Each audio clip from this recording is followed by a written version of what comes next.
Eccoci qui in redazione qdpnews.it con Daniela Bolzan, candidata al Consiglio regionale del Veneto per il Movimento 5 Stelle.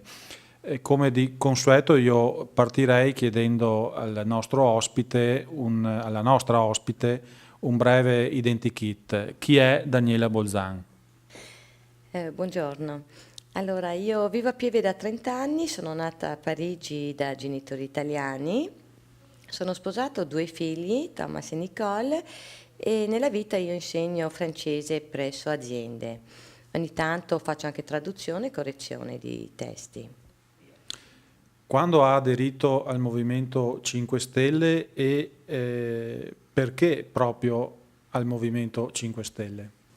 Ho aderito al Movimento 5 Stelle 3 anni fa perché mi riconosco nei suoi principi e nella partecipazione dei cittadini.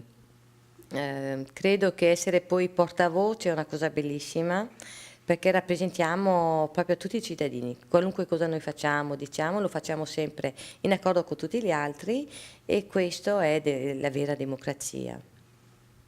Eh, Quali sono i temi principali che sta portando avanti in questa campagna elettorale per il Consiglio regionale del Veneto?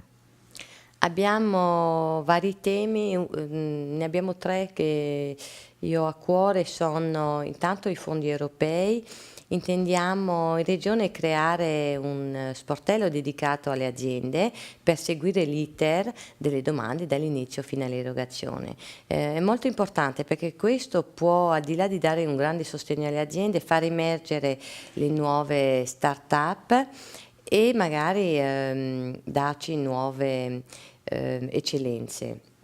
Questo vuol dire lavoro e dunque non è assolutamente da sottovalutare. Poi abbiamo il reddito di cittadinanza che è un sostegno alle famiglie in difficoltà, anche qua c'è un grande disagio e bisogna poter aiutare queste famiglie. Abbiamo poi in ultima il dissesto, qui è molto importante, bisogna assolutamente monitorare il territorio e intervenire prima che avvengano grandi disastri, anche perché sono costi inferiori, cioè prevenire costa molto meno che guarire in questo caso. Un altro dei temi che più stanno a cuore al Movimento 5 Stelle è ovviamente l'ambiente. Qual è il pensiero di Daniela Bolzan sulla lotta ai pesticidi che nel territorio sta interessando i vari comuni da qualche anno?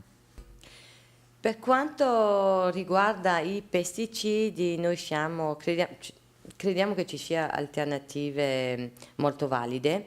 È vero, c'è il biologico, magari ci sono regioni che l'hanno già adottato e hanno ottimi risultati, però senza passare direttamente anche subito al biologico, credo sia importante valutare soluzioni alternative. Quello che inoltre mi chiedo è perché continuiamo a usare in Italia prodotti che sono vietati in Europa. Ultima domanda per Daniela Bolzan, candidata del Movimento 5 Stelle al Consiglio regionale del Veneto. Qual è il suo auspicio per il 31 maggio? Cioè, che Veneto si immagina il 1° giugno del 2015? Io mi auguro un Veneto a 5 Stelle, o perlomeno un Veneto molto stellato e amico dei cittadini. Abbiamo quindi concluso questa mini intervista con Daniela Bolzan del Movimento 5 Stelle. La ringraziamo per questa visita nella redazione di QDP News e in bocca al lupo per il 31 maggio. Grazie, e sono io che ringrazio voi.